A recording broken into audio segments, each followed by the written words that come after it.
प्रसाद यस्या प्रसादान्न गति कुतोऽपि ध्यायं स्तुवं तस्य यशस्त्रिसन्ध्यं वन्दे गुरो श्रीचरणारविन्दम् वाञ्छाकल्पतरुभ्यश्च कृपासिन्धुभ्य एव च पतितानं पावनेभ्यो वैष्णवेभ्यो नमो नमः।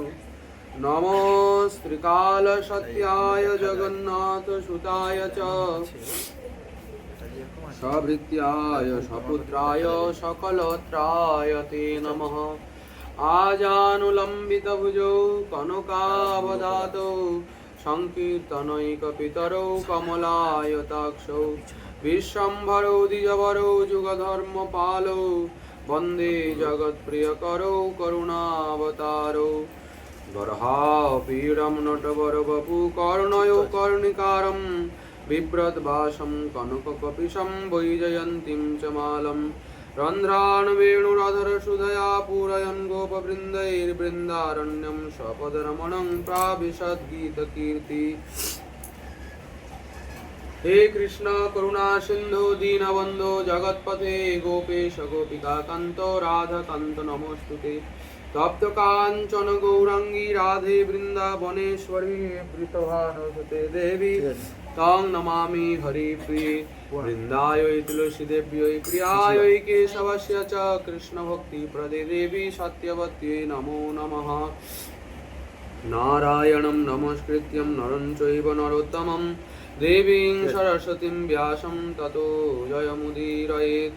मूकं करोति वाचालं पुङ्गुं लङ्घयते गिरिं यत्कृपातमहं वन्दे परमानन्दमाधवं। नमो धर्माय महते नमो कृष्णाय वेधसे ब्राह्मणेभ्यो नमस्कृत्यं धर्मान् भक्ति सनातनान्। जय रूप सनातन भट्ट रघुनाथ শ্রীজীব গোপাল ভট্ট দাস রঘুনাথ এই ছয় গোস্বামীর করি চরণবন্দন। যাহা হইতে বিঘ্ননাশ অভীষ্ট পূরণ দুর্গমে পথিমেন্ধস্য সলৎপাদ গতির্মুহু সকৃপা যষ্টি দানেন সন্ত সন্তমবলম্বনম।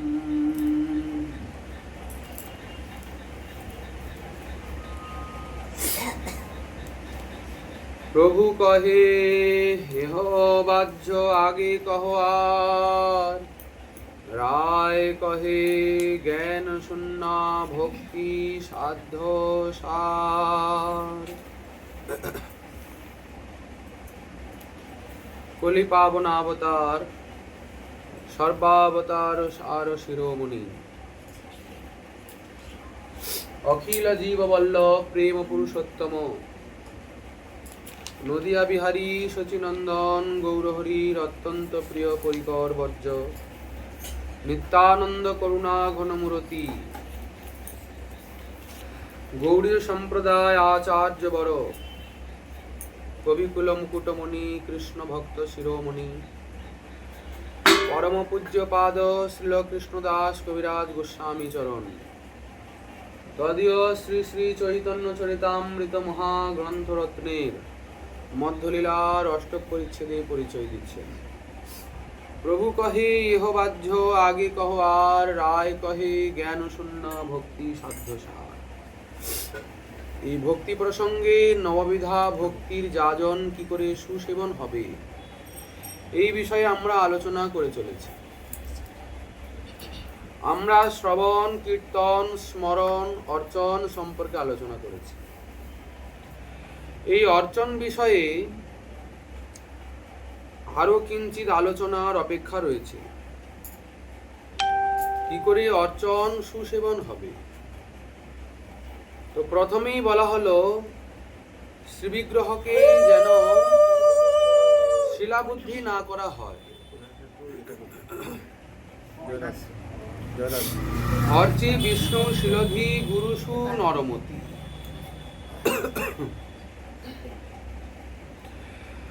যদি শ্রীবিগ্রহে শিলাবুদ্ধি করা হয়, এই অপরাধে তার নাহিক নিস্তার, ঘোর নরকেতে পড়ে কি বলিব আর। বিষয়গুলিকে ঠিক ঠিক অনুশীলন না করলে প্রেম প্রাপ্তির দিকে বাধা হয়ে দাঁড়াবে। কেননা এইগুলি তো সাধন, নববিধা ভক্তিই তো সাধন প্রেম মন্দিরে আরোহণে। এই নববিধ ভক্তিকে শ্রীমদ রূপ গোস্বামী পাদ আবার 64 অঙ্গে বিভক্ত করেছেন। কিন্তু প্রথমে তো নববিধা ভক্তির সুসেবন করতে হবে। শ্রীবিগ্রহকে সাক্ষাৎ জ্ঞান করতে হবে।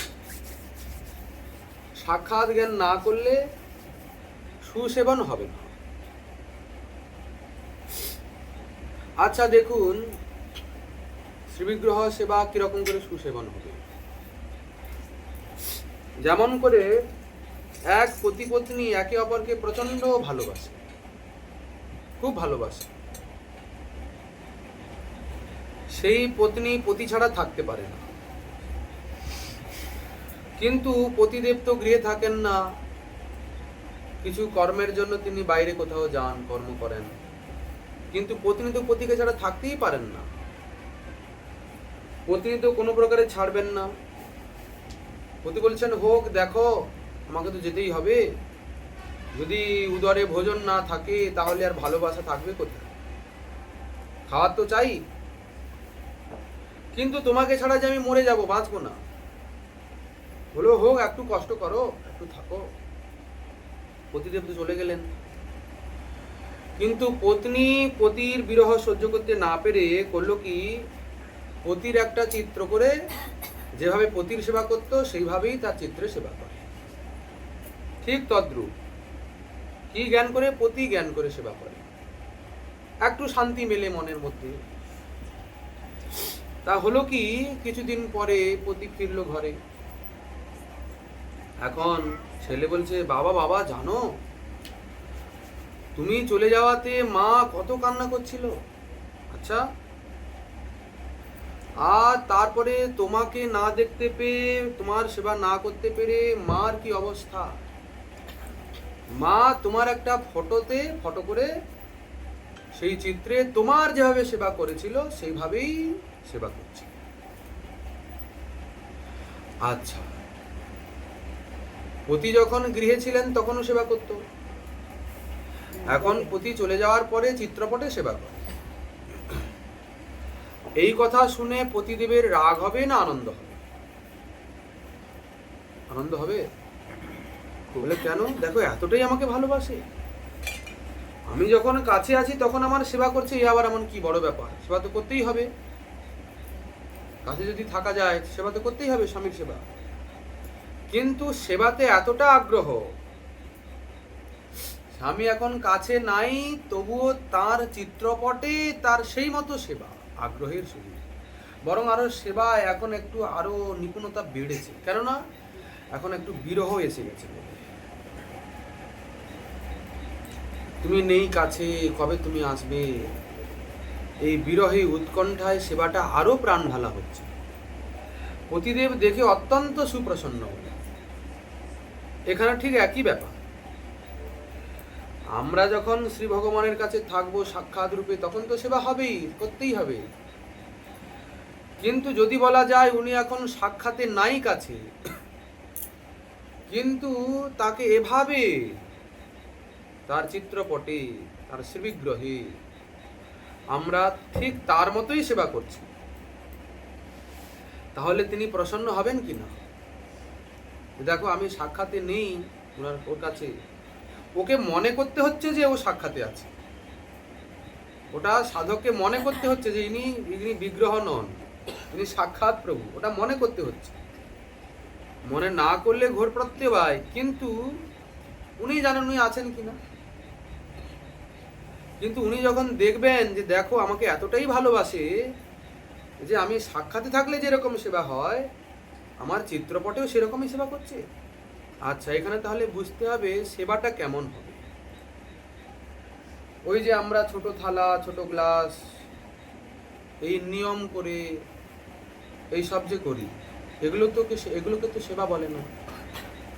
সাক্ষাৎ ভগবান যদি সাক্ষাৎ সামনে এসে যেতেন তাহলে কি আমরা এরকম করতে পারতাম? সিঁড়ির নিচে ঠাকুর থাকবেন, কোথায় জানালার উপরে রেখে দেওয়া হবে একটা কাঠের ছোট্ট সিংহাসনে উঠিয়ে, ঠাকুরের কাপড় চোপড়গুলো এখন 3 মাস ধরে ধোয়া হবে না, নোংরা মোংরা ধুলোবালি পড়েছে। এগুলো কিন্তু সেবা বলে না। সেবা বলে কি? সেবা মানে তো হলো সেব্যের রুচি এবং সেব্যের সুখের দিকে লক্ষ্য রেখে যে পরিচর্যা, তাকে বলে সেবা। কথাটা বোঝা গেল কি? যার সেবা করছি তার সুখের দিকে লক্ষ্য রেখে যে পরিচর্যা, তার নাম হবে সেবা। না হলে আমরা যা করছি ওগুলোকে দান করা বলে। বোঝা গেল না কথা? যেমন ধরুন কেউ অন্ন দান করে, 500 লোককে খাওয়াবে, তা সে ব্যক্তি করে কি, তার সামর্থ্য অনুসারে 5-6টা ব্যঞ্জন করে, অন্ন করে, 500 লোককে নিমন্ত্রণ করে। কিন্তু সে যা যা ব্যঞ্জনগুলো করেছে, যা যা ব্যবস্থা করেছে, যাদের যাদের নিমন্ত্রণ করেছে, তাদের তাদের সবার সেই বস্তুটাতেই রুচি আছে, এমনটা কি হয়? এটা আমার একদম ভালো লাগে না, কিন্তু ওর ঘরে করেছে, এখন খেতে ডেকেছে, আমি খাবো কি খাবো না সেটা আমার ব্যাপার, কিন্তু ওটা ভালো লাগে না। আচ্ছা, সবার রুচির দিকে যদি লক্ষ্য রেখে করা যায়, তাহলে তো এরকম করা যেতে পারে না, তাহলে দান করা যাবে না। দান কখন হলো? যখন রুচি আর সুখের দিকে লক্ষ্য না রেখে করা হলো, তাকে তখন বলা হলো দান। তেমনি আমরাও করছি, ওই নকুলদানা ফুকুলদানা দিলাম, কোথায় একটু কলা দিলাম, কোথায় চিড়া ভেজানো, আবার ওটা কি প্রতিদিন চিড়া ভেজানো ঠাকুর খাচ্ছে, হ্যাঁ, আবার এক টক টক কলা, কখন একটু মিষ্টি চিনি। আচ্ছা, আপনারাই বলুন, একজন প্রাপ্তবয়স্ক ব্যক্তির এই এতটুকুনি চিড়ার ভেজানো, 2টো নকুল দানা, একটা ছোট্ট কলা পেট ভরবে কি? দেখুন, সাক্ষাৎ জ্ঞান না হলে তো এই রকমের চিন্তা ভাবনা আসবে না।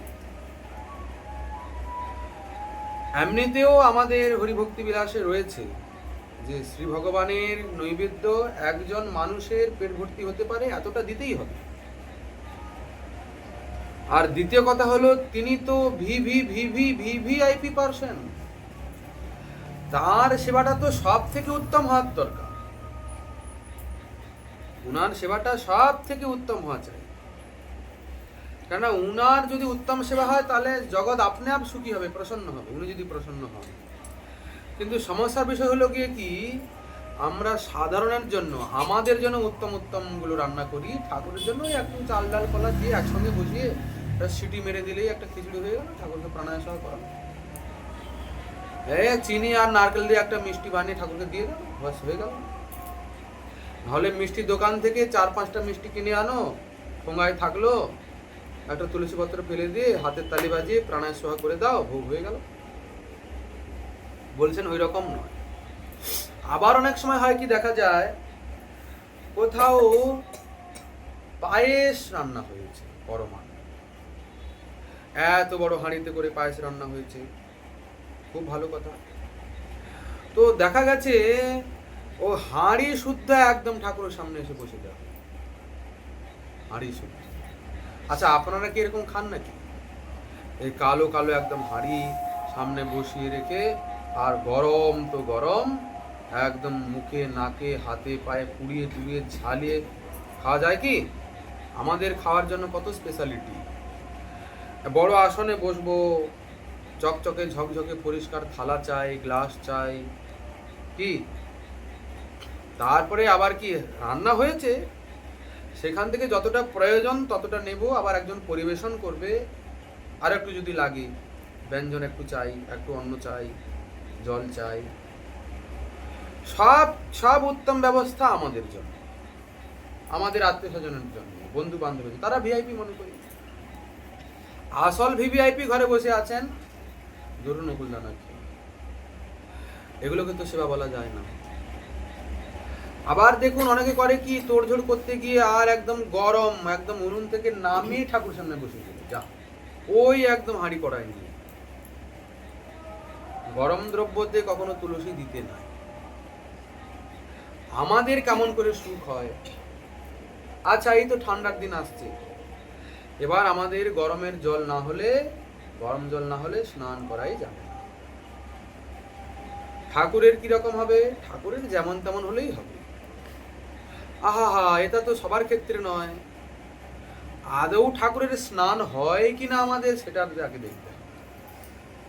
ঘরে বিগ্রহ লাইন ধরে বসে আছেন, শখ আছে, টাকা আছে, দোকানে কিনতে পাওয়া যায়, আমরা কিনে আনলাম, বসিয়ে দিলাম লাইন ধরে, আর বাস বসে থাকলো ঠাকুর এরকম হাত দিয়ে করে। কি সেবা হচ্ছে কে জানে।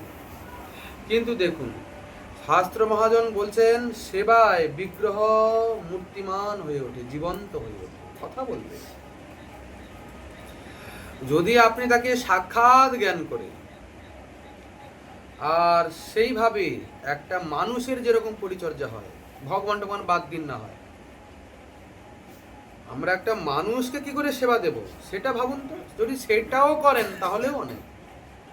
কিন্তু তিনি তো মানুষ নন, ভগবানেরও ভগবান, তাহলে তার সেবাটা আরো কিরকম করতে হবে। সামর্থ্য অনুসারে সব থেকে উত্তম দ্রব্যটা তার সেবায় দিতে হবে। আমার যতটা তিনি সামর্থ্য দিয়েছেন তার মধ্যে যতটা সম্ভব উত্তম দ্রব্য, উত্তম বস্তু তার সেবায় দিতে হবে। না আমরা বাজারে গিয়ে পোকা আপেল, ছোট কলা, বেশি দামেরটা নিতে গেলে কাঁঠালি কলার কত দাম, আমরা নিয়ে আসবো, দেখে লোভ লাগলো, হ্যাঁ নিয়ে গেলে ছেলেটা খেত, থাক ঠাকুরকে তো দিতে হবে, এই আমাদের চিন্তা ভাবনা।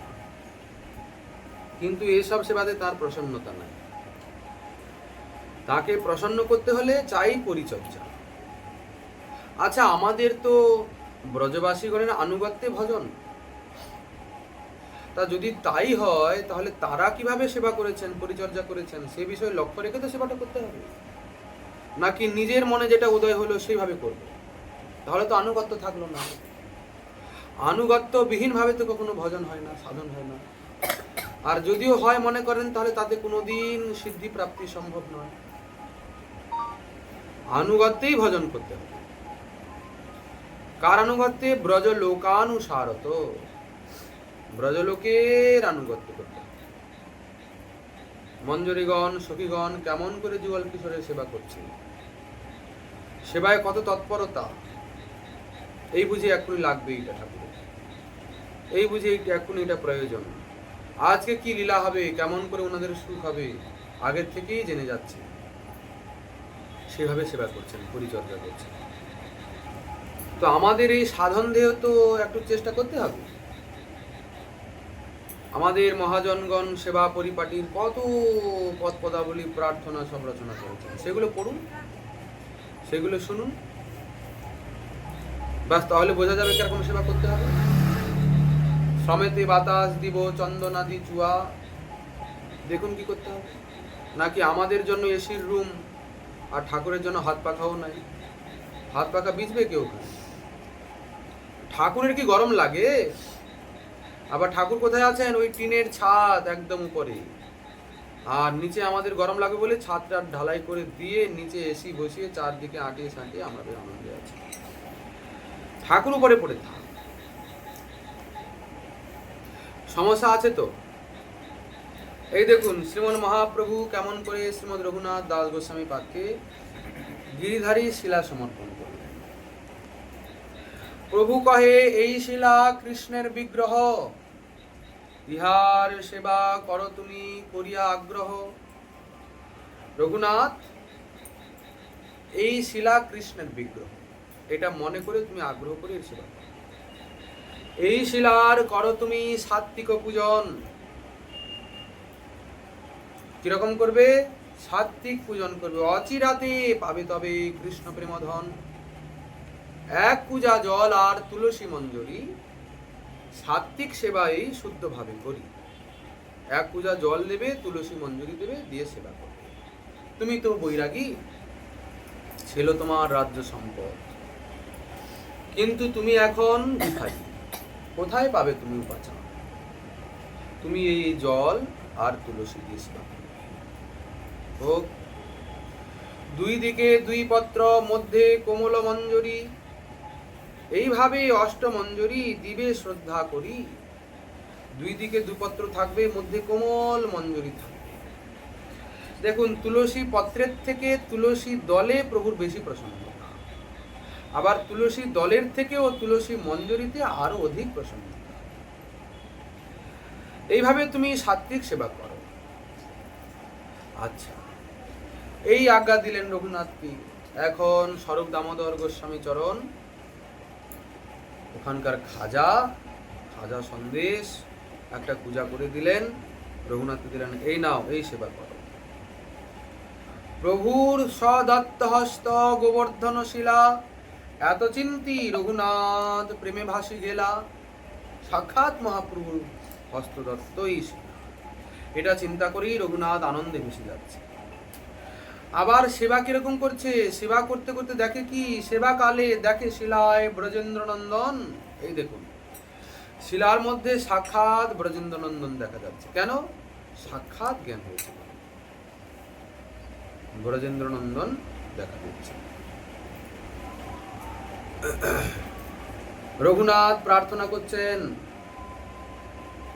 গিরিধারী, আমি কি বা জানি তোমার সেবা, তুমি আমার এই সামান্য সেবাতে প্রসন্ন হও।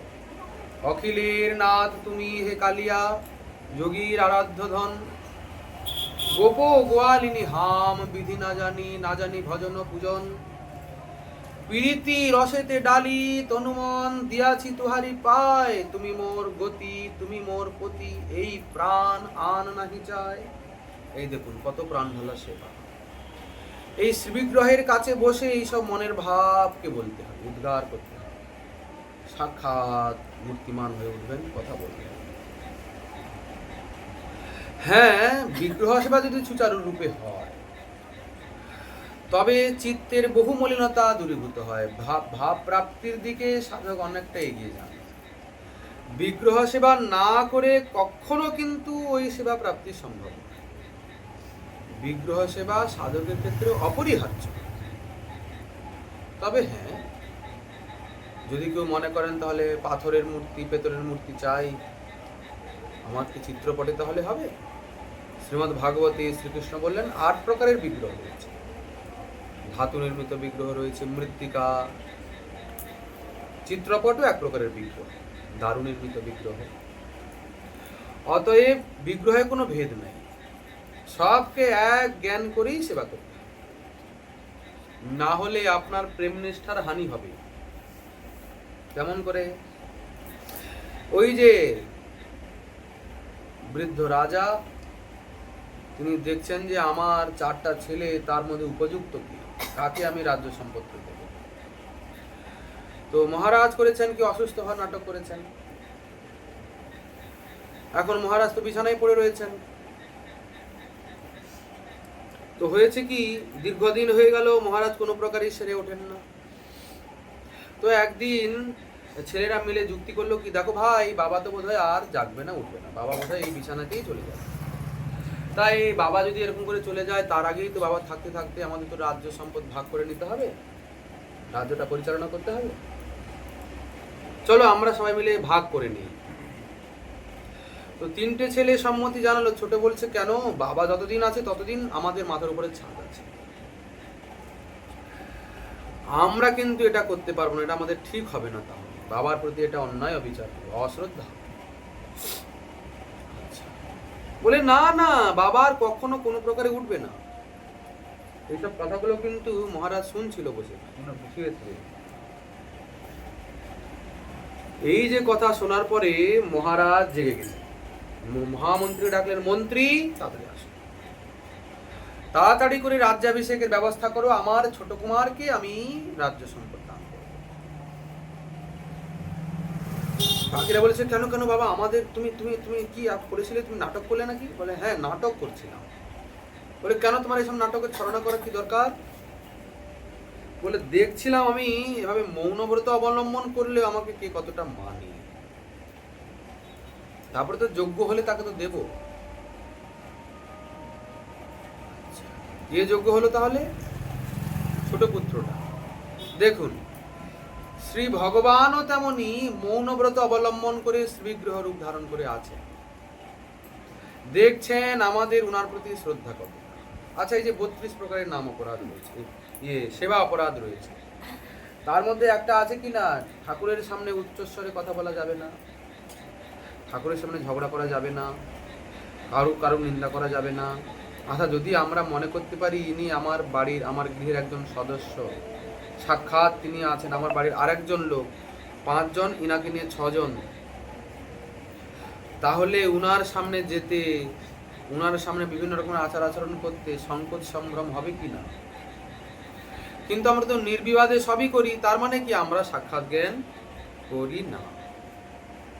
দেখুন, যদি কেউ এভাবে সাক্ষাৎ জ্ঞান করতে পারে, তাহলে যেমন সেই মহারাজ সেই তার ছোট কুমারকে রাজ্য সম্পত্তি দান করলো, তেমনি আমাদের প্রভুও সেই ভক্তি রাজ্যের প্রেমের সিংহাসনে আমাদেরকে অভিষিক্ত করে দেবে, যদি নিষ্ঠা থাকে। ভক্তি রাজ্যের অধিকারী করে দেবে, প্রেমের সিংহাসনে আরূঢ় করে দেবে। অতএব অর্চনাঙ্গটি এভাবেই সুশোভন হবে। আচ্ছা, এবার বলছেন যে পাদ সেবন। দেখুন, পাদ সেবন মানে কি? বলে চরণের সেবা, পাদ সেবন। বলছেন না, পাদ শব্দ ভক্তৈব নির্দিষ্ট। পাদ শব্দটা ভক্তি ভরে ব্যবহৃত হয়েছে। মানে যেমন ধরুন, আমরা বলি শ্রীমৎ রূপ গোস্বামী পাদ, শ্রীমৎ জীব গোস্বামী পাদ, বা শ্রীমৎ রূপ গোস্বামী চরণ। চরণ মানে কি? চরণকে বলা হচ্ছে কি, এই চরণ কিংবা পাদ শব্দটা সম্মান সূচক, ভক্তি ভরে কথাটা বলা হচ্ছে, শ্রদ্ধার সঙ্গে। তা খালি পাদ সেবন করবো, তাহলে অন্য অঙ্গগুলো কি সেবা করবো না? তাহলে খালি পাটা নিয়েই পড়ে থাকবো, তাহলে বাকি তার হাত পা মুখের সেবা করবে কে? তাহলে পাদ সেবনটা মানে, পাদ শব্দটা ব্যবহৃত হয়েছে সম্মান ভক্তিতে। তত সেবায়াং সাদরাত্মং বিধীয়, যাতে সেবাতে আদর বুদ্ধি আসে, ওই জন্য পাদ শব্দটা ভক্তি করে ব্যবহৃত হয়েছে। না হলে সেবা তো পুরোটাই করতে হবে। সেবা মানে কি? পরিচর্যা, সর্বাঙ্গেরই পরিচর্যা করতে হবে। আর এই যে তার সেই মুখকমল, করকমল, যেখানে যেটা যেভাবে সেবা হয় সেভাবেই সেবা করতে হবে। এই যে পাদ সেবন, পাদ সেবন এই ভক্তি অঙ্গটার মধ্যে আরো কতকগুলি ভজন রয়েছে, আরো কতকগুলি সাধনা রয়েছে। যেমন ধরুন, এই যে শ্রীমূর্তির দর্শন, স্পর্শন, শ্রীমূর্তির পরিক্রমা, অনুব্রজ্জা। অনুব্রজ্জা মানে হচ্ছে বিগ্রহ যদি কোথাও যান, বিজয় করেন, তা পেছন পেছন অনুগমন করা, তাকে বলে অনুব্রজ্জা। আবার কি ভগবত মন্দিরে গমন, ঠাকুরের মন্দির দর্শনের জন্য যাওয়া, গঙ্গা, পুরুষোত্তম, দ্বারকা, মথুরা প্রভৃতি ধাম দর্শন, এগুলো পাদ সেবনের অন্তর্গত। আচ্ছা, এই করে কিন্তু বাকি ভক্তি অঙ্গগুলোর যাজনও আমাদের বুঝতে হবে। শ্রবণ, কীর্তন, স্মরণ, পাদ সেবন, অর্চন, বন্দন। বন্দন মানে কি? বন্দন মানে হলো প্রণাম। বন্দন মানে প্রণাম। প্রণাম যদি না করা যায়, তাহলে আর কি লাভ থাকলো? নমস্কার। আচ্ছা, নমস্কারে কি হবে? বলছেন অহংকৃতির মকারহ স্যান্নকারো স্তন্নিষেধক। প্রণামে কি হয়? অহংকার নাশ হয়। আচ্ছা, মাথাটা ঝুঁকলো কি না? দেখুন, যদি সহজে ভগবত চরণে মাথাটা না ঝুঁকি, তাহলে মাথা কেমন ঝুঁকাতে হয় সে প্রভু জানেন না। রাস্তা দিয়ে যাচ্ছি, আর এমন একটা জোর করে হুঁচুট লাগলো, মাথাটা ঝুঁকেই তো পড়লো, আহা হা, খুব লাগলো, খুব লাগলো, দেখছে। এমনিতে আমাদের কত অভিমান, ছাতিটা চওড়া করে আমরা চলবো, গুরু বৈষ্ণবের চরণে মাথা নোয়াবো না। মকারে অহংকার, আর নকারে অহংকারের নাশ হয়ে যাবে। অর্থাৎ নমস্কার করলে কি হবে? অভিমান নষ্ট হবে। অভিমান থাকলে তার ভজন হবে না। হবে কি? এই দেখুন, মহাভারতে বেদব্যাস বলছে, একোপি কৃষ্ণায় কৃত প্রণামো দশাশ্বমেধ বভৃতেন তুল্য। যদি কেউ একবার কৃষ্ণকে প্রণাম করে তাহলে 10 বার অশ্বমেধ যজ্ঞ করার ফল তার লাভ হয়ে যায়। কিন্তু সমস্যা বিষয় হলো কলিযুগে অশ্বমেধ যজ্ঞ আদি করা সম্ভব নয়, সম্ভবও নয় আর বিধানও নয়। অশ্বমেধম গবালম্ভম সন্ন্যাসং ফলপৈতৃকম দেবরেণ সুতোৎপত্তিম কলৌ পঞ্চ বিবর্জয়েৎ। এই অশ্বমেধ যজ্ঞ, নরমেধ যজ্ঞ, গোমেধ যজ্ঞ, দেবরের দ্বারা সন্তান উৎপত্তি আর সন্ন্যাস, এই 5টা কলিযুগে নিষেধ। তাহলে অশ্বমেধ যজ্ঞ আদি সম্ভব নয়, গোমেধ যজ্ঞ হবে না। বলছেন এক অপি কৃষ্ণায় কৃত প্রণাম দশাশ্বমেধা ববৃদ্ধেন তুল্য। একবার যদি কেউ কৃষ্ণকে প্রণাম করে 10 বার অশ্বমেধ যজ্ঞের ফল লাভ করে। আচ্ছা, তাহলে আমরা প্রতিদিন কত প্রণাম করি? বলে অনেক প্রণাম করছি। আচ্ছা দেখুন, শাস্ত্রের বিধান রয়েছে যদি কেউ 100টা অশ্বমেধ যজ্ঞ করতে পারে তাহলে পরজন্মে সেই ইন্দ্রত্ব লাভ করবে, দেবরাজ ইন্দ্র হবে। আচ্ছা, আমাদের কি উদ্দেশ্য এটা? আমাদের কি দেবরাজ ইন্দ্র হওয়ার জন্য প্রণাম করা, অশ্বমেধ যজ্ঞ করা? বলে দেবরাজ ইন্দ্র তো দূরের কথা, বৈকুণ্ঠ পদও আমরা চাই না। তো তাহলে কি গতি হবে? তো বেদব্যাস বলছেন যে দশাশ্বমেধি পুনরেতি জন্ম, কিছু কম বলা হয়ে গেল। তো একবার কৃষ্ণকে প্রণাম করলে মাত্র 10 বার অশ্বমেধ যজ্ঞের ফল পাওয়া যায়? না, এটা হওয়া কখনো সম্ভব না। তাহলে কি বলছেন? 10 বার অশ্বমেধ যজ্ঞ করলে স্বর্গে গেলেও পুণ্যফল শেষ হয়ে গেলে তাকে আবার পুনরায় জন্ম নিতে হবে। দশাশ্বমেধি পুনরেতি জন্ম কিন্তু কৃষ্ণ প্রণামী ন পুনর্ভবায়। যদি কেউ একবার কৃষ্ণকে প্রণাম করে তাহলে সে চিরদিনের জন্য এই জন্ম মৃত্যুর চক্র থেকে নিস্তার পেয়ে গেল। এই জন্য শ্রদ্ধার সহিত কৃষ্ণকে প্রণাম করতে হবে বন্ধু।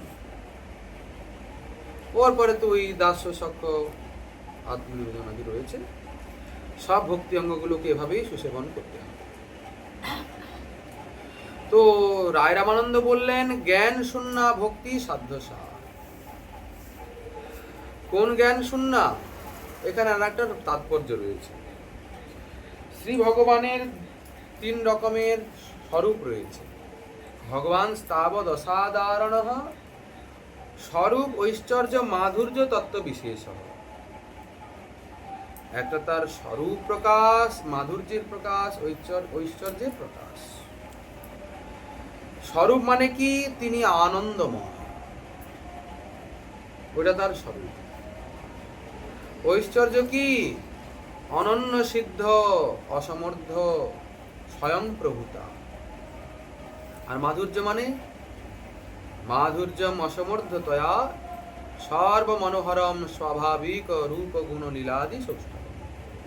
স্বাভাবিকভাবেই তার এমন রূপ গুণ লীলার সৌষ্ঠব সাধারণের চিত্তকে স্বাভাবিকভাবে আকর্ষণ করে, এমনকি তার নিজেকে আকর্ষণ লাগে। এটা তার মাধুর্য। আচ্ছা, মহাপ্রভু কি বলতে চাইছেন জ্ঞান শূন্য ভক্তিতে? জ্ঞান শূন্য ভক্তি মানে হলো গিয়ে উনি যে ঈশ্বর, উনি যে ভগবান, উনি যে সর্বেশ্বর সর্বাত্মা, এই জ্ঞানটা শূন্য হয়ে যাওয়া। বলে তাহলে এই জ্ঞানটা কি একবারে দরকার নেই? বলে না, এই জ্ঞানটা প্রয়োজন আছে প্রথমে, না হলে ভগবান বলে শ্রদ্ধা হবে না। তো কিন্তু যদি আগে কিছু পেতে যাও, ভগবানের সুখী হওয়ার কথা চিন্তা করতে চাও, তাহলে এই জ্ঞানে জেনেও একে ভুলতে হবে। বলে কেন? এই দেখুন, শ্রী ভগবান নিজে বলছেন সকল জগতে মোর করে বিধি ভক্তি, বিধি ভাবে ব্রজভাব পাহিতে নাহি শক্তি। ঐশ্বর্য জ্ঞানেতে সকল জগৎ মিশ্রিত, ঐশ্বর্য শিথিল প্রেমে নাহি মোর প্রীত। সারা জগতে ঐশ্বর্য মিশানো। ঐশ্বর্যটা মানে কি? ও উনি ঈশ্বর, প্রভু, ভগবান, ঠাকুর, বাবা আমরা দাসানুদাস, উনার এভাবে সেবা করতে হবে। আচ্ছা, এই সেবাতে কি হবে? সেবা হয়তো হবে কিন্তু মমতা থাকবে না। কি থাকবে? ভয় থাকবে।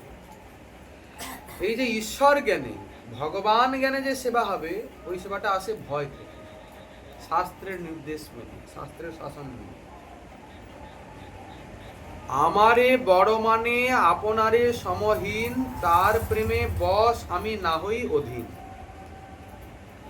আমারে বড় মানে মানে আপনি তো বড়ই, আপনি তো সবার থেকে শ্রেষ্ঠ, তা বড় মানা যাবে না আপনাকে? বলে হ্যাঁ আমি বড়ই, কিন্তু যদি কেউ আমাকে বড় মানে নিজেকে একদম নিকৃষ্ট মনে করে দিয়ে আমার সেবা করে, আমি কিন্তু তার অধীন হতে পারি না।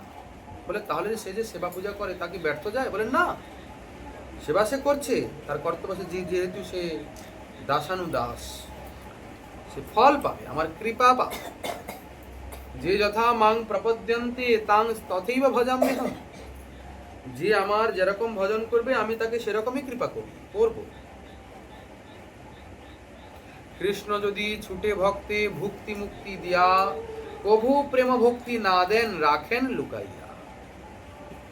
এই দেখুন, ভোগ দেবেন, মুক্তি দেবেন, আপনাকে সুখী করে দেবেন, আপনার জন্য উজাড় করে দেবেন, বৈকুণ্ঠের সুখ দেবেন, চতুর্বিধ মুক্তি দেবেন, কিন্তু প্রেম ভক্তি দেবেন না। প্রেম দেওয়া মানে কি?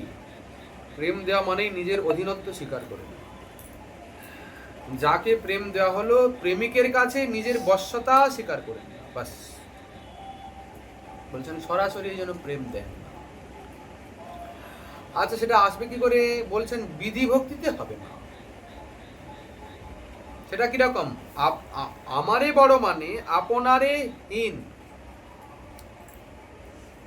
আমাকে ঈশ্বর মনে করছে, আমি ঈশ্বর, তা তুমি তো ঈশ্বরই।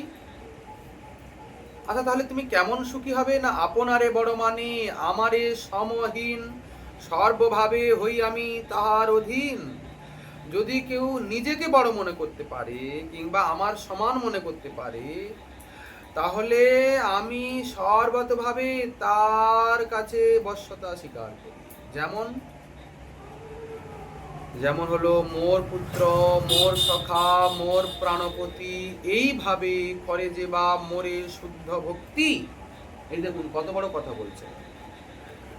যদি কেউ আমাকে তার পুত্র মনে করে, যদি কেউ আমাকে তার সখা মনে করে, যদি কেউ আমাকে তার প্রিয়তম মনে করে, তাহলে আমার খুব ভালো লাগে। আর এটা হলো শুদ্ধ ভক্তি।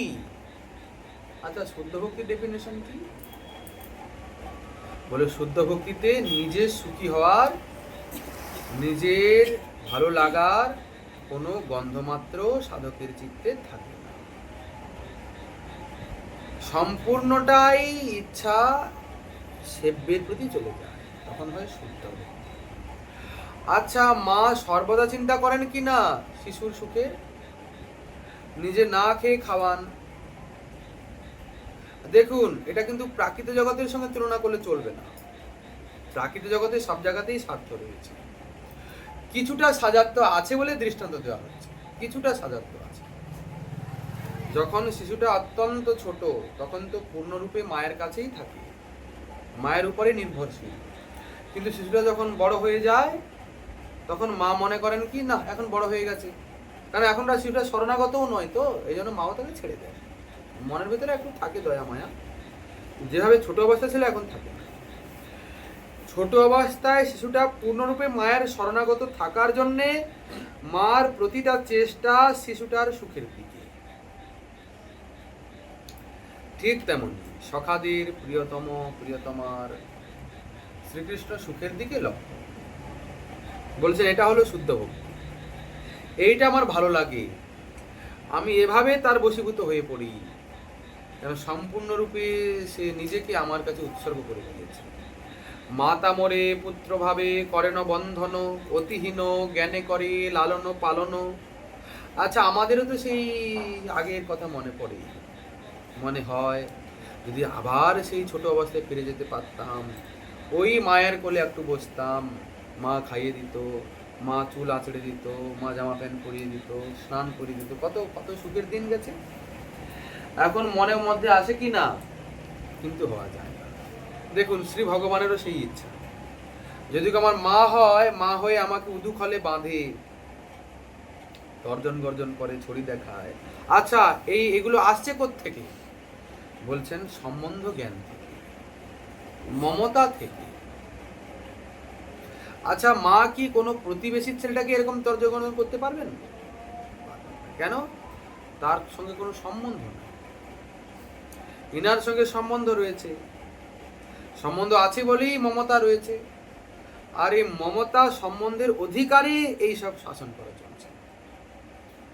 মাতা মোরে পুত্র ভাবে করেন বন্ধন, অতিহীন জ্ঞানে করে লালন পালন। এই দেখুন, প্রতিদিন চুরি করে মাখন চুরি, আর গোপীরা সব এসে নালিশ জানায় মাকে, মা তোমার ছেলেকে সামলাও। কেন রে, কি করলো? তোমার ঘরে এত মাখন থাকতে থাকতে, আচ্ছা আমাদের ঘরে যাচ্ছে যাক, আমরা দিলে খাক না, ও বলে কি আমার চুরি করে খেতে ভালো লাগে। দেখো তো কি বদমাশ হয়েছে। মা ভাবছেন ডেলি ডেলি এইসব আর শুনতে ভালো লাগে না, এবার থেকে আমি নিজ হাতেই মাখন তৈরি করব। দেখুন শিশুটার জন্য মায়ের কেমন নিজের হাতে পরিচর্যা, অতিহীন জ্ঞানে করে লালন পালন। সখা শুদ্ধ সখ্যে করে স্কন্ধে আরোহণ, তুমি কোন বড় লোক, তুমি আমি সম। এখানে কোনো চাতুরাই চলবে না। শ্রীকৃষ্ণ বলছেন, শোনো আমি তো ভগবান, তোমরা জানো কি না? সখারা এক গাল অট্টহাসি করে বলছে, তুমি ভগবান। তা কেমন ভগবান? মিথ্যা কথা বলার ভগবান। বলে না, দেখো সত্যিকারই বলছি, আমি ভগবান। তোমরা আমার যে প্রকারে সেবা করো, তোমরা কিছু বর টর চাও? বলে হ্যাঁ, তুমি আমাদেরকে বর দেবে, তুমি আমাদেরকে বর দেবে। ভগবান বলে তোমরা কেন বুঝতে পারছো না? দেখো তো কত বড় বড় আমি কঠিন কঠিন কাজ সব করেছি, সাধারণ কেউ করতে পারে? আমি তো শুনেছি আমার যেদিন 6 দিন বয়স হয়েছিল সেই দিন পুতনা নামক রাক্ষস এসেছিল, তাকে আমি মেরে ফেলেছি। আমার সেসব কথা মনে নেই, ছোটকালে হয়েছে তো, মা বলছে, মা বলতো। আবার তৃণাবর্ত এসেছিল, আমাকে উড়িয়ে নিয়ে গেল ঘূর্ণিঝড় হয়ে, আমি তার গলা টিপেই মেরে ফেলেছি। এত বড় ভয়ঙ্কর বিষয়।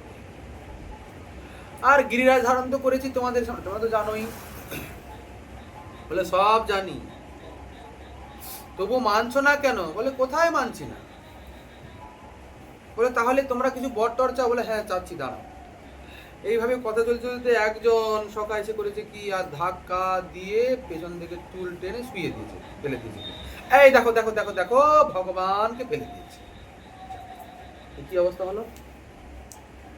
আবার একজন সকাল করেছে কি, কৃষ্ণের বুকের উপরে চড়ে পড়েছে। এই দেখো দেখো দেখো দেখো, ভগবানের ছাতির উপরে চড়ে পড়েছে।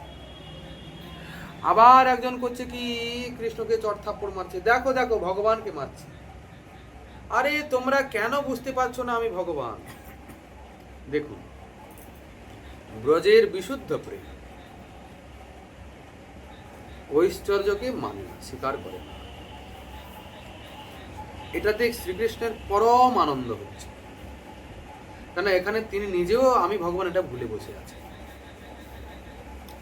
তিনি ভুলে গেছেন যে আমি ভগবান। তেমনি প্রিয়া প্রিয়তমের তো ব্যাপার রয়েছে, তারা তো কখনোই মানেন না। প্রিয়া যদি মান করি করয়ে ভৎসন, বেদ স্তুতি হইতে হরে সেই মোর মন। দেখুন ব্রজের গোপীরা কখনো প্রশংসা করে না শ্রীকৃষ্ণ, কখনো ভালো কথা বলে না, সব সময় গালি গালাজ করে, নিন্দা করে, সব সময়ের জন্য উল্টাপাল্টা কথা বলে। বলছেন বেদের স্তুতিগুলোর থেকে তার এটা মনে হয় শুনতে বেশি ভালো লাগে। বেদ স্তুতি হইতে হরে সেই মোর মন। বেদের স্তুতি করে করে মুখ ব্যথা হয়ে গেল, অনন্তকাল ধরে কত জন্মে জন্মে করছে, প্রভু যেন কানেই ঢোকে না সেই কথাগুলো। ঘুরেই তাকান না, কানে না ঢুকলে ঘুরে তাকাবেন কার দিকে? কিন্তু যদি কেউ প্রিয়ার ভাব নিয়ে আর তাকে নিন্দাও করে, গালিগালাজও করে, তার যেন কর্ণ রসায়ন, সেগুলো শুনতে তার বড় ভালো লাগে। রাধারানী মান করে কত কথা বলে দেন, ললিতা সখী কত গালিগালাজ করেন, এমনকি শ্রীমতী রাধারানীর কিঙ্করীগণ, রাধা দাসী, তারাও কম যায় না বাবা, তারা তো বেশি। আরে তুমি এসছো তো কি হয়েছে, দাঁড়িয়ে থাকো ওখানে। কোথায়? কুঞ্জের বাইরে দাঁড়িয়ে থাকো। কুঞ্জেশ্বরী, ব্রজেশ্বরী, তার অনুমতি হলে তবে তো। খবর পাঠানো হয়েছে, অপেক্ষা করো। দেখো স্বয়ং ভগবানকে কিরকম নিয়ে খেলে এরা। ভিতরে খবর গেল, একবারে সভা করে রাজেশ্বরী রাধারানী বসেছেন, মন্ত্রীদের মধ্যে জল্পনা কল্পনা চলছে। আচ্ছা এখন কি সেই বাইরে যে দাঁড়িয়েছে তাকে ঢোকা যাবে? তখন মহারাজ্ঞী বললেন, হোক, অপেক্ষা করছে, দেখো তোমরা কি করবে। মহামন্ত্রী ললিতা বললেন, হোক, বেচারাকে আর বেশি কষ্ট দিয়ে দরকার নেই, ডাকো, কি ব্যাপার শোনা যাক। এই দেখুন স্বয়ং ভগবানকে এনারা কি করে নাচান। দূরে দাঁড়িয়ে থাকো, এখানে সব ভালো ভালো ভিআইপি লোকেরা বসেছে, তোমার অঙ্গ থেকে সর্বদা ওই ছাগল গরুর গন্ধ বেরোয়, রাজসভাটা আবার অপবিত্র না হয়ে যায়। দেখুন কেমন কথা, ভগবানের অঙ্গ থেকে এই ছাগল গরুর গন্ধ বেরোবে, দুর্গন্ধ বেরোয়। মৃগমদ নীলোৎপল মিলনে যে পরিমল, যেই হরে তার গর্বমান, হেন কৃষ্ণ অঙ্গ গন্ধ, যার নাহি সেই সম্বন্ধ, তার নাশা বস্ত্রার সমান। কি অদ্ভুত সব মহাপ্রভু গম্ভীরা লীলাতে আস্বাদন করেছেন কৃষ্ণ অঙ্গ গন্ধ। ইনারা কেমন করে নাচাচ্ছেন, কিন্তু কৃষ্ণের এতেই আনন্দ, এইগুলোই ভালো লাগে। অতএব জ্ঞান শূন্য মানে হলো গিয়ে কি, এই যে ঐশ্বর্যের ভাবটাকে ভুলে যাওয়া। তিনি প্রভু, তিনি অখিল ব্রহ্মাণ্ড নায়ক, তিনি ঈশ্বর, তিনি সর্ব আত্মা ভগবান, এইসব ভাবগুলো থাকলে আর এই ব্যাপারগুলো হবে না, আর তিনি সুখও পাবেন না। এই হচ্ছে জ্ঞান শূন্য, ঐশ্বর্য জ্ঞান গন্ধ শূন্য। আচ্ছা, প্রভু কহে এহ হয়, আগে কহ আর। প্রভু বলছেন ঠিক আছে, এটা একটু নেওয়া যেতে পারে, এহ হয়, আগে কি আছে। আচ্ছা, এর পরে আরো কি চাও, এটাও কি কম কথা নাকি? বলছে রায় কহে প্রেম ভক্তি সর্বসাধ্য সার। এই দেখুন, যেমনি জ্ঞানটা শূন্য হয়ে যাওয়া গেল, অমনি প্রেম ভক্তি এসে গেল, প্রেম এসে গেল। কিসের জ্ঞান শূন্য হলো? ঐশ্বর্যের জ্ঞান শূন্য হলো, এমনি প্রেম আসলো। আচ্ছা, প্রেম কি যাকে তাকে যেখানে সেখানে করা যায় না?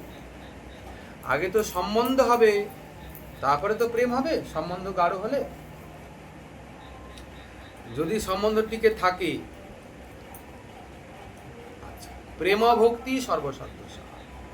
আচ্ছা, তাহলে আপনার ভক্তিটা কত রকমের আছে? তাহলে এই বলছেন কি জ্ঞান মিশ্রা ভক্তি, জ্ঞান শূন্য ভক্তি, প্রেম ভক্তি, না জানি আরো কত কত আপনাদের ভক্তি আছে। আসলে ভক্তি দু রকমের, এক হলো বিধি ভক্তি, এক হলো রাগ অনুগা ভক্তি। রাগানুগা এক, আর এক বিধি ভক্তি। বিধি ভক্তি কাকে বলে? বিধি ভক্তি হলো গিয়ে যেখানে কোনো মমতা নাই, প্রেমের সম্বন্ধ নাই, মৃত্যু নামক ভয় থেকে মুক্ত হওয়ার জন্য শাস্ত্রের শাসন মেনে যে ভক্তি, তাকে বলে বিধি ভক্তি। নিয়ম করে একটা করতে হয়, ঠাকুরের সেবা করতে হয়, করতে হবে, না হলে আমাদের অমঙ্গল হবে। জীব নিত্য কৃষ্ণ দাস, ঠাকুরের সেবা করাই তার কর্তব্য। আমরা দিন রাত জপ করি ভগবানের সেবা, ভগবানের সেবা, ভগবানকে ভোগ লাগাবো, ভগবানকে মালা পরাবো, ভগবানের নাম কীর্তন করব। আমরা দিন রাত এইসব ভগবান ভগবান ভগবান ভগবান। এটা হলো কিসে? না বিধি ভক্তি, শাস্ত্রের শাসন মেনে, শাস্ত্রের নিয়ম মেনে। আচ্ছা, প্রেম, আমি কাকে ভালোবাসবো কিরকম, শাস্ত্র বলে দেবে নাকি? ভাবের ভাষা তো শাস্ত্রে লেখা থাকবে না, ভাব তো যা নিজস্ব, শাস্ত্র দিগদর্শন করেছেন।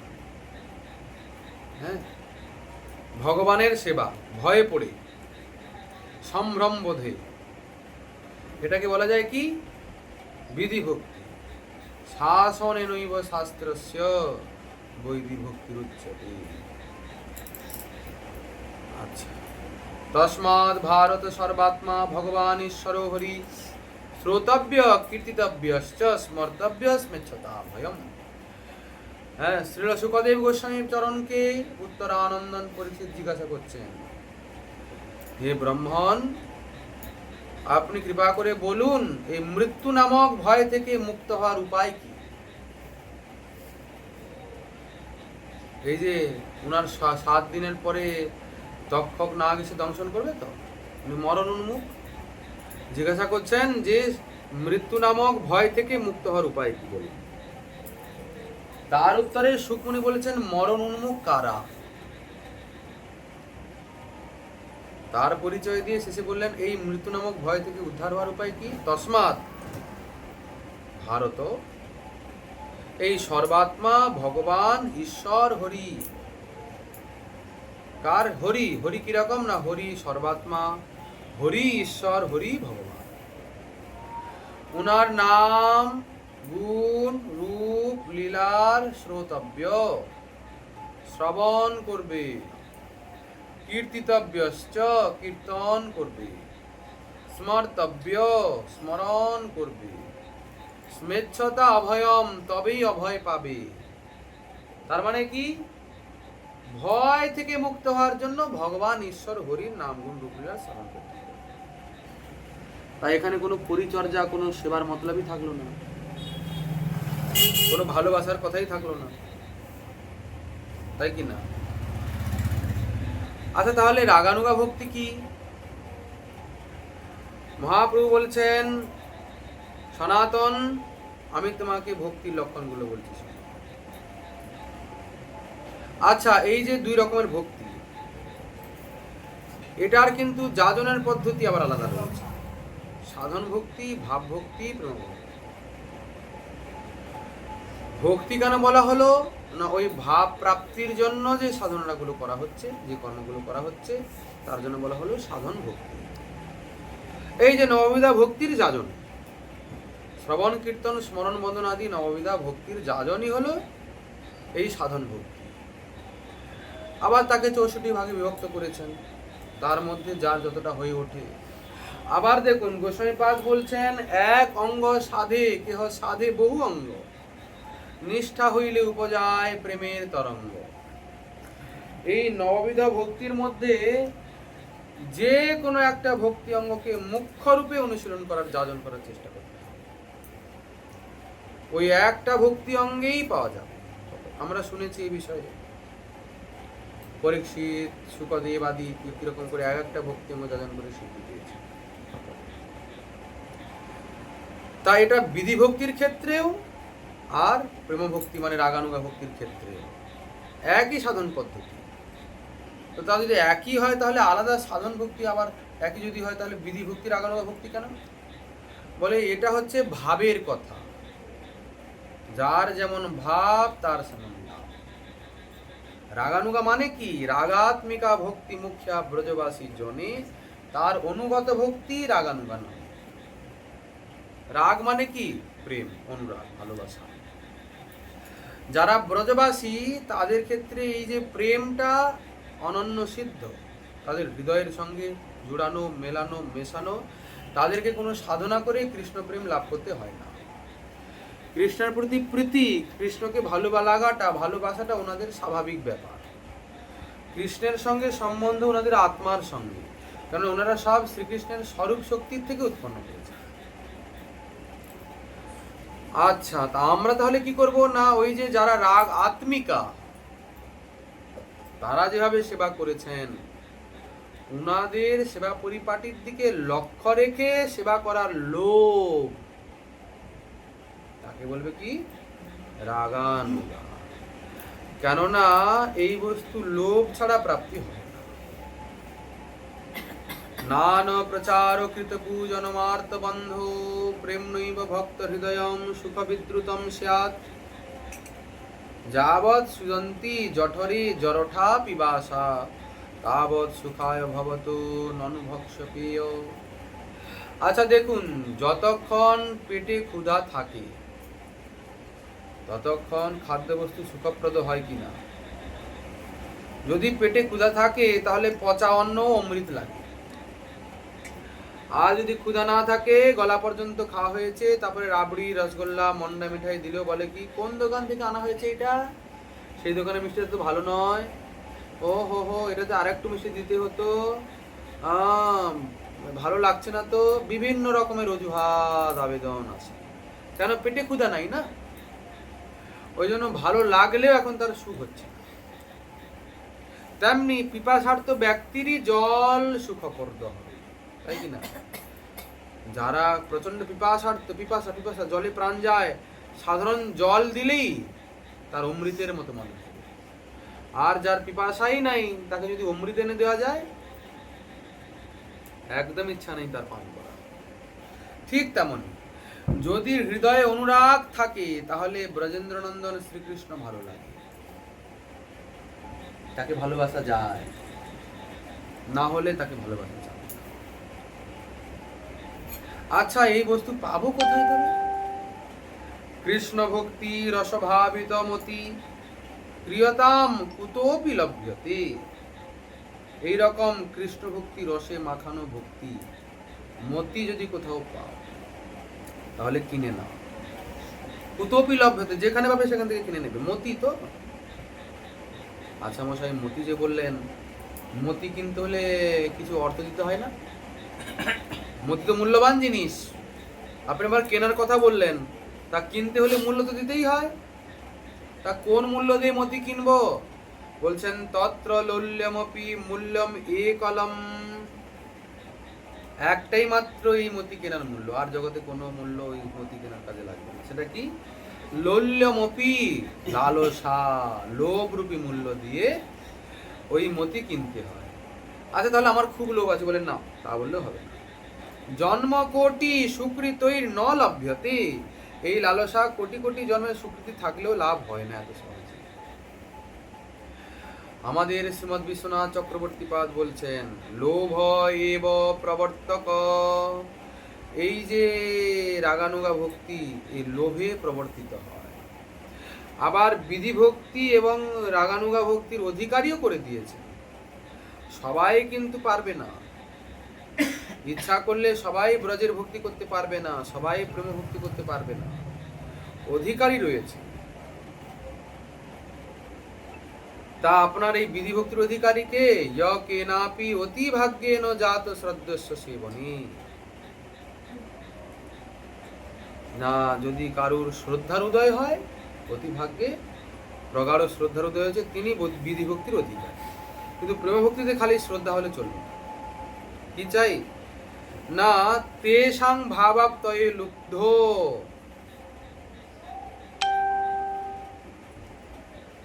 কার ভাবাপ্তয়ে লুব্ধ? ব্রজবাসীগণের যে কৃষ্ণ প্রীতি, সেই ভাবে যাদের লোভ জন্ম হয়েছে, ভবেদ অত্র অধিকারবান, তারাই এই প্রেম প্রাপ্তি ভক্তি প্রাপ্তির অধিকারী, নাহলে সবার দ্বারা হয়। আমাদের গোস্বামীপাদ বলছেন, দেখুন, এই যে রাগানুগা ভক্তি পাওয়ার জন্য লোভ, দুই প্রকারে প্রাপ্তি হয়। একটা আধুনিক সংস্কার, একটা প্রাচীন সংস্কার। পূর্ব জন্মে যদি সেই রকম কোনো রাগানুগীয় ভক্তের সঙ্গ করে কিছুটা হয়তো আয়ত্ত ছিল, কিছুটা আগ্রহ হয়েছিল, কিন্তু সেই স্থিতিতে পৌঁছানো যায়নি, তাহলে এই জন্মে সে খুব সহজেই এই বিষয়টাকে উপলব্ধি করতে পেরেছে। এটা হলো প্রাচীন সংস্কার, পূর্বের হয়েছিল। আর আধুনিক কি, এই জন্মে সেই রকম যদি কোনো রাগানুগীয় ভক্তের সঙ্গ লাভ হয় ভাগ্যে, কৃষ্ণ কৃপায়, তাহলে শুনতে শুনতে শুনতে শুনতে যদি হয়, অধিকন্তু বিশেষ করে হয়ে ওঠে না এইসব।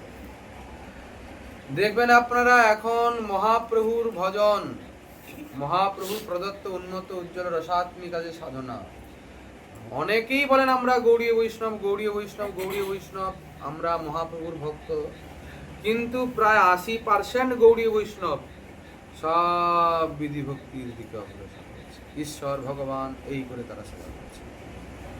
আচ্ছা, মহাপ্রভুর মহাদান কি? মহাপ্রভুর মহাদানই তো হলো রাধাদাস্য, মঞ্জুরি ভাবের সাধনা। সেই দিকে কজন অগ্রসর হয়েছে? আস্তে আস্তে দেখা যাচ্ছে এই সাধনা, মহাপ্রভুর প্রদত্ত মহাদান বিলুপ্তির পথে।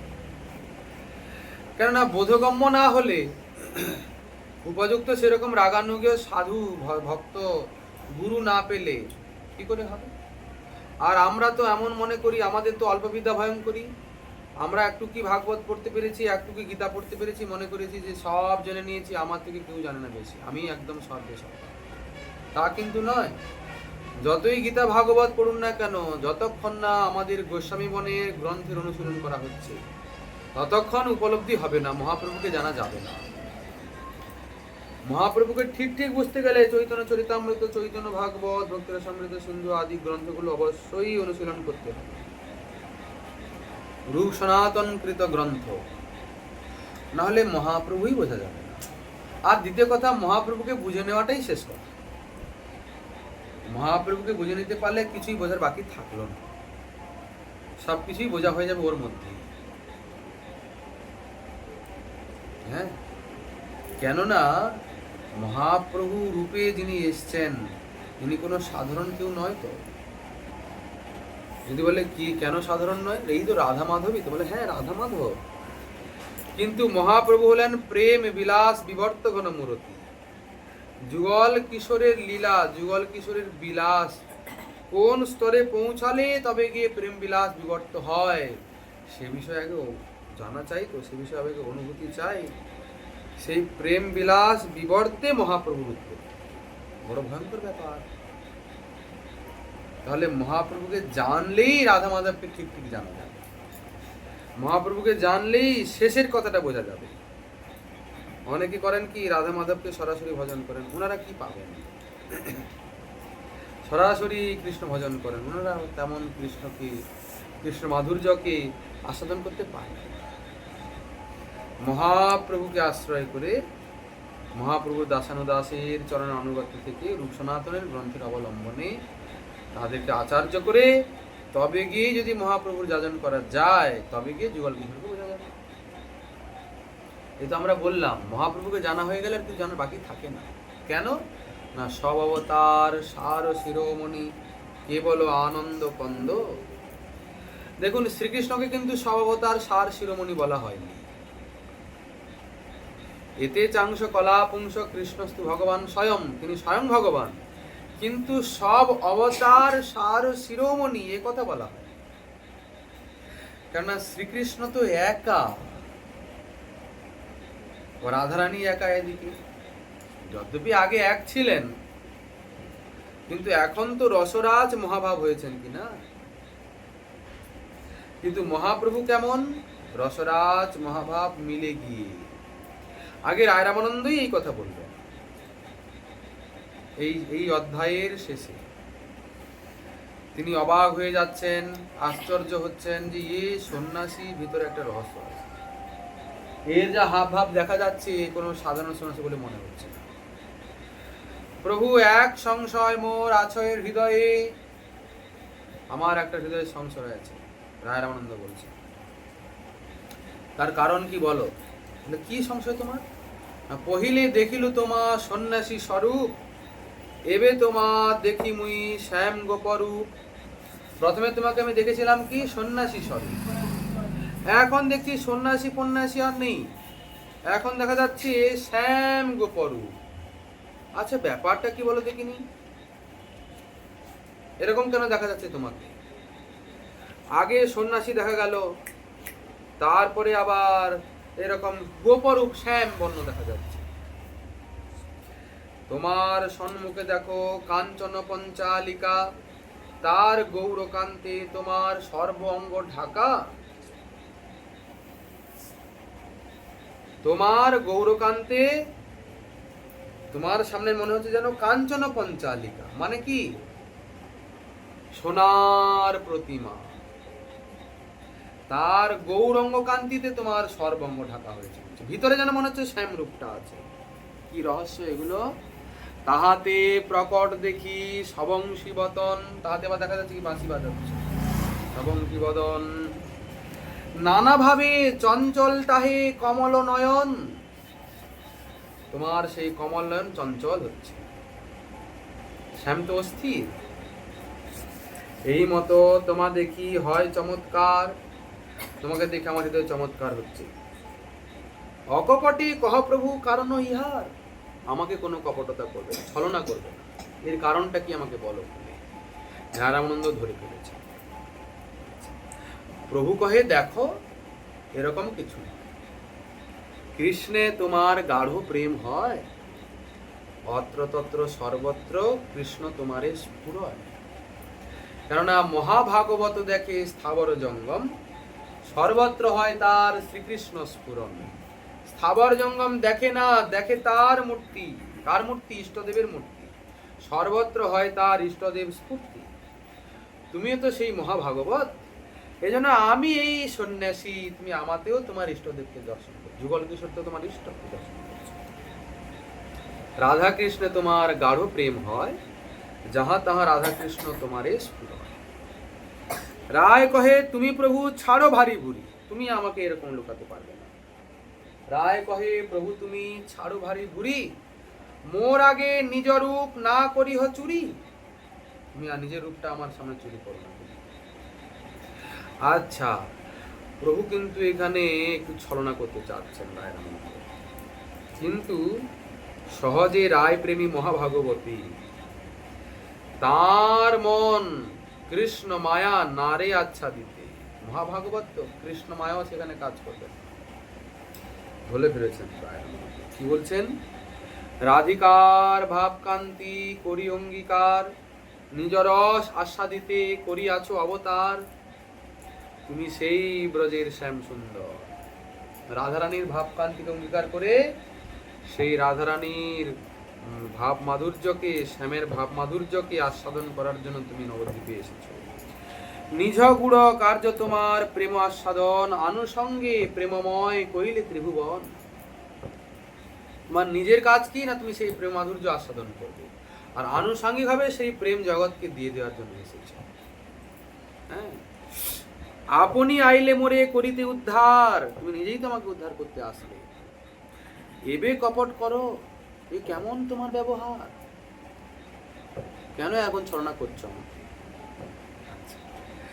এখন প্রভু তো ধরা পড়ে গেছেন, আর করবেন কি? তবে হাসি প্রভু তারে দেখাইলা স্বরূপ, রসরাজ মহাভাব দুই এক রূপ। এই দেখুন, রসরাজ মহাভাব দুই এক রূপে প্রভু দর্শন দিলেন। বাহ! রামানন্দ দেখে তো আর মূর্ছিত হয়েই পড়লেন। দেখি রামানন্দ হইলে আনন্দে মূর্ছিত। এই কি অদ্ভুত ব্যাপার! আনন্দে মূর্ছা প্রাপ্ত।